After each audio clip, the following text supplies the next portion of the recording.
Actualité. Alexandre Moranville-Ouellet, parce que PO voulait je dis c'était qui? C'est qui? Radio-Canada qui s'était fait pincer. Hugo s'en charge. Ouais, c'est ça, Hugo va les dire. Hugo va aller dire. Lui qui semble être dans le secret des dieux.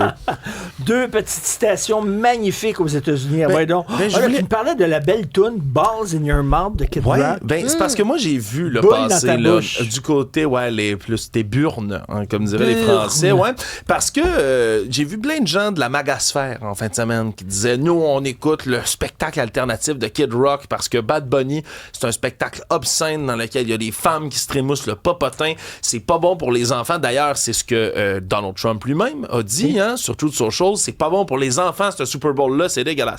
Alors, à la place, ils pouvaient écouter Kid Rock qui chante des belles chansons comme chante Balls in Your Mouth, une tune de 93. Je vous lis quelques-unes des paroles de tout ça. Cruising through town with my jacket up truck. Eyes open cause I'm scooping for a big butt slut. One that I can take straight back to my house and have sucked my dick and put my balls in her mouth. Ça continue plus tard. But before I could, she go grab my dick, licked her lips and started talking that porno shit. She said, look here, our Kid Rock. Then whispered in my ear, I want to swallow your cock.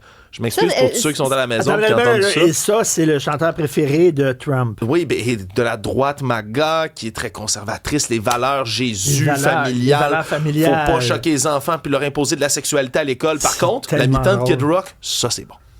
Est-ce que ça a fait partie des deux chansons que Kid Rock a interprétées hier? Non, ça fait pas partie des chansons qu'il a interprétées, mais quand même, c'est dans son répertoire musical. Et qu'est-ce que dit le RFK Junior? Robert Kennedy Jr., secrétaire à la santé des États-Unis, mon préféré de tous les temps. Pour ceux qui nous écoutent ici, je dis ça sarcastiquement, bien sûr, parce que ce charmant homme, maintenant, a ramené, je rappelle, les taux de rougeole à des niveaux jamais vus depuis qu'on avait inventé la vaccination aux États-Unis. Et là, le voilà qui tient une conférence Make America Healthy Again. Et je veux juste vous faire entendre une citation de sa part. Trusting the experts is not a feature of democracy and it's not a feature of science. It's a feature of religion and totalitarianism. Alors, je vous traduis ça tout de suite. Okay? Il dit faire confiance aux experts, dans le fond, ça, c'est pas associé à la science et à la démocratie. Non. Ce sont des caractéristiques du totalitarisme et de la religion. Là, je vous niaise pas, OK? Et je voulais juste, moi, vous dire une petite chose là-dessus. Faire confiance aux experts, c'est parce qu'on fait confiance aux experts dans tous les milieux. Dans tout ce qu'on fait technologiquement. Depuis le début des temps de la civilisation humaine, on fait confiance aux experts. Mais c'est drôle, Robert Kennedy Jr., il dit ça, on fait pas confiance aux experts, mais juste dans la santé. Mais lui, chaque fois qu'il embarque sur un pont avec son char, est-ce qu'il fait confiance aux ingénieurs qui ont construit le pont? Il se met pas à dire, les experts, on leur fait pas confiance. Peut-être qu'ils ont pas mal fait le Quand il y a un problème de santé, il va demander à son voisin qu'est-ce qu'il devrait faire. Mais quand il prend l'avion, est-ce qu'il fait confiance aux experts qui ont construit l'avion? Ou eux autres, ces experts-là, sont corrects, mais pas sûrs en santé, par exemple? Je m'excuse, mais ça, c'est le genre de citation dangereuse qu'il faut absolument que je martèle aujourd'hui. Sauté. Ben, c'est son verre qui est en train d'y manger le cerveau, pauvre lui. Alors, Stéphanie. Ben, petite nouvelle techno que j'ai trouvée intéressante cet après-midi quand j'ai lu ça. On nous fait vraiment de belles promesses de robots puis de voitures 100% autonomes, capables de fonctionner sans intervention humaine. Sauf qu'en coulisses de tout ça, derrière, entre autres, les robots taxis de Waymo, ben, on retrouve encore des travailleurs humains.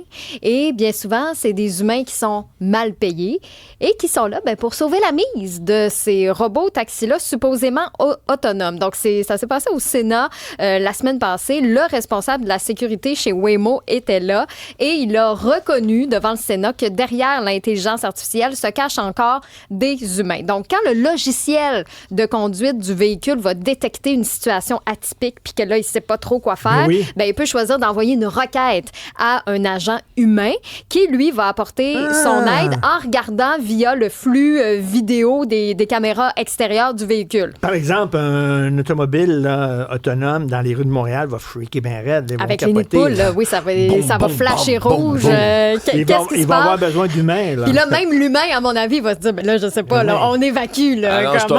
Venez chercher la voiture avec un drone, on sort ça de là.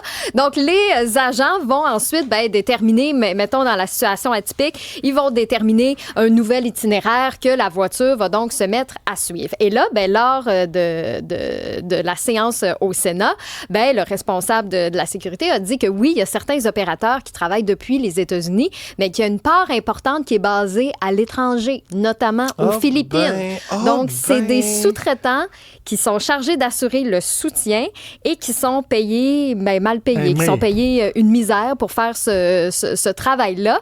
Et bon, du côté des sénateurs, on a passé outre le fait que ces employés-là étaient mal payés, mais par contre, on trouve ça un peu inacceptable que ce soit des gens qui sont complètement ailleurs, qui prennent en charge... T'imagines, là, une auto autonome là, qui monte les rues de Montréal à quelqu'un aux Philippines, le gars, il dit « What the fuck is that? » tu sais, What the fuck? Non, mais le gars, il quitte sa job tout de suite. Je suis pas assez payé pour naviguer dans les nids de poules, moi. Oui, tu sais, comme ils sont complètement... Ils savent pas quoi faire avec ça.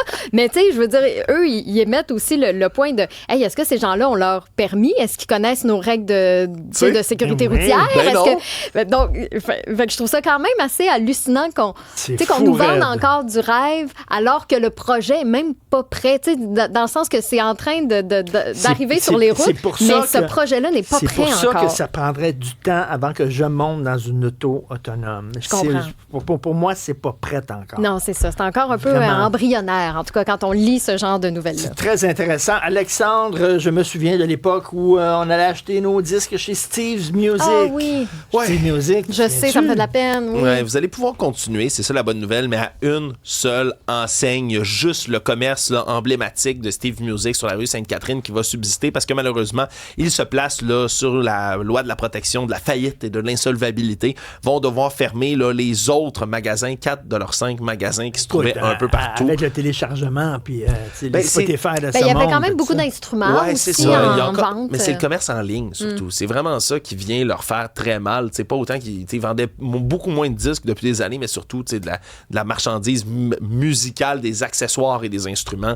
Et là, ça l'a frappé très fort le magasinage en ligne. Bon, ils espèrent garder ce magasin-là, ont un plan de restructuration, mais oui, il y avait beaucoup de gens hier qui étaient sur place puisqu'il y avait des grandes liquidations là-bas. On parle de CD, je vous l'ai pas dit, mais la semaine passée, quand je suis allée à la première d'Évangéline, on m'a remis un CD.